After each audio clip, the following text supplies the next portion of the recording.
where happiness isn't found. You've done everything they told you. You woke up early. You worked harder than most.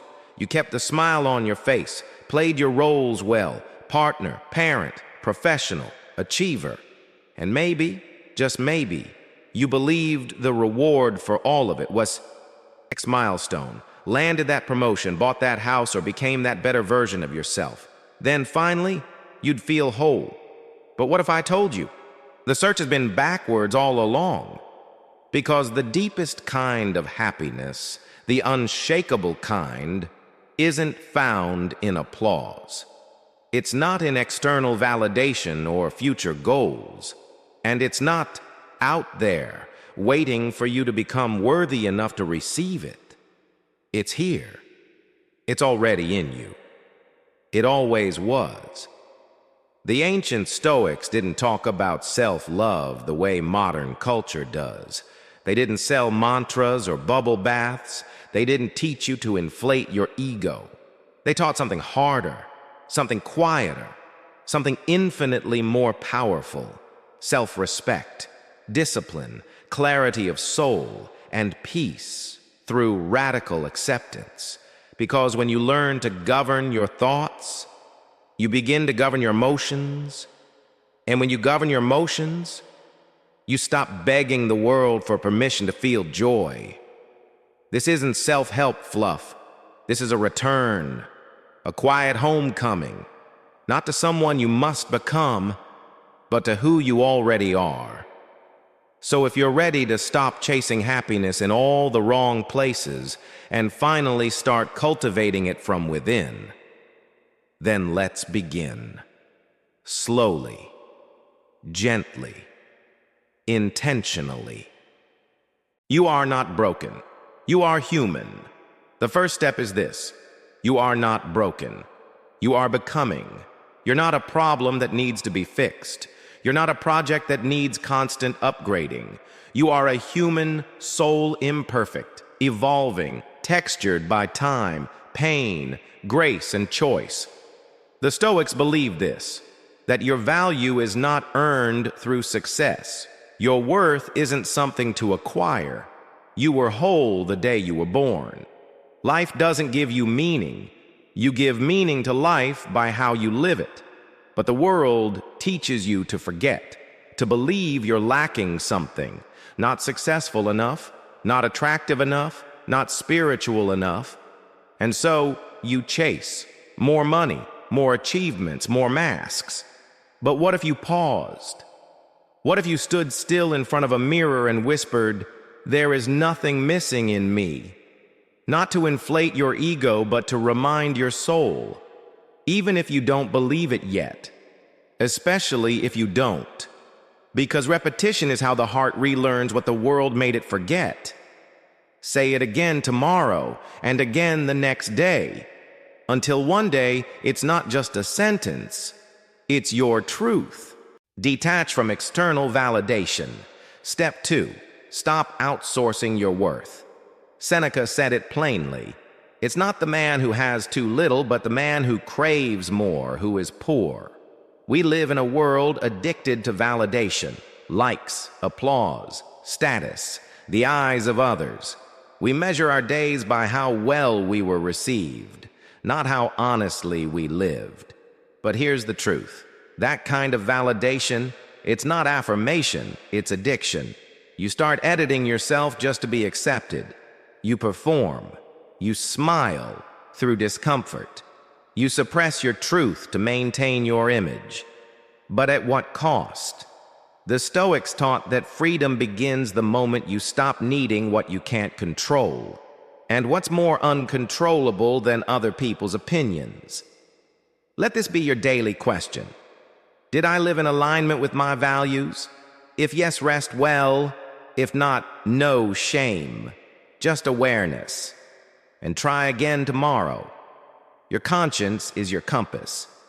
Follow it, not the crowd. Embrace your imperfections as teachers. Step 3. See your flaws not as enemies, but as invitations.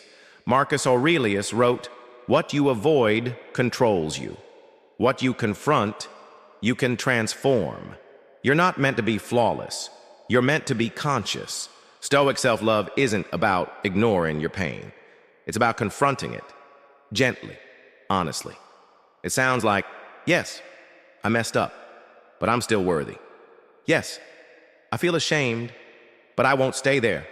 Yes, I'm learning, and that means I'm alive.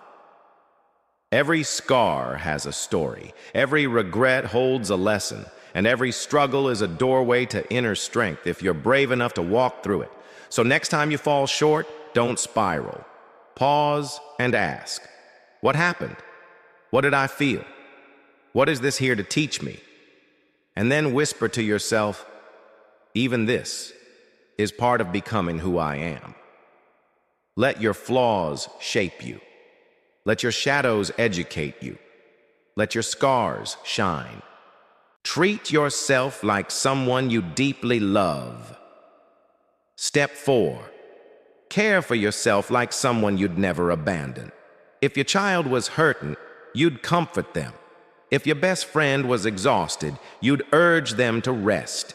If they were spiraling in self-doubt, you'd remind them how much they matter. So why not offer yourself the same compassion? Epictetus wrote, "No man is free who is not master of himself." To love yourself isn't to indulge, it's to take responsibility for your own well-being. Not with softness alone, but with strength. Not with avoidance, but with presence. Self-love means self-leadership.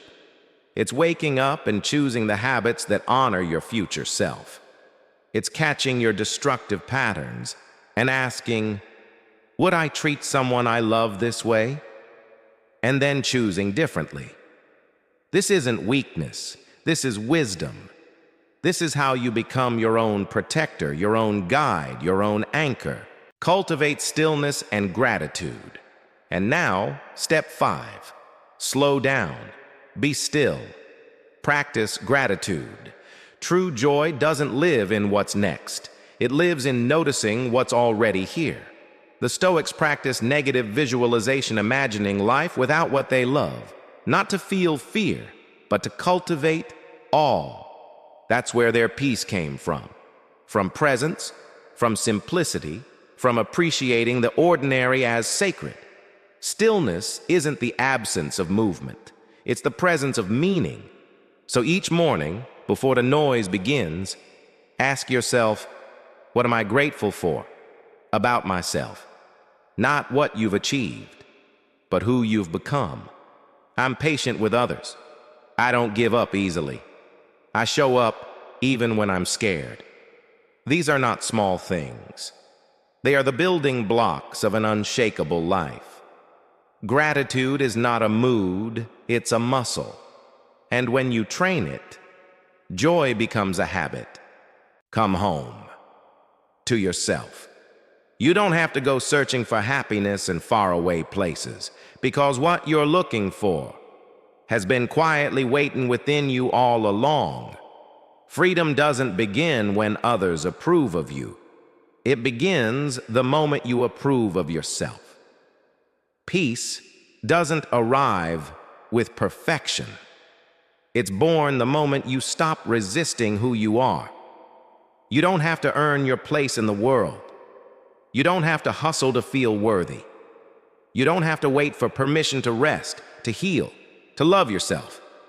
So today, be gentle with yourself. Be steady. Be honest. And most of all, come home. Not someday. Not when you're finally enough. But now. If this message reminded you of something true, something you've always known but maybe forgotten, then share it with someone who needs to hear it too.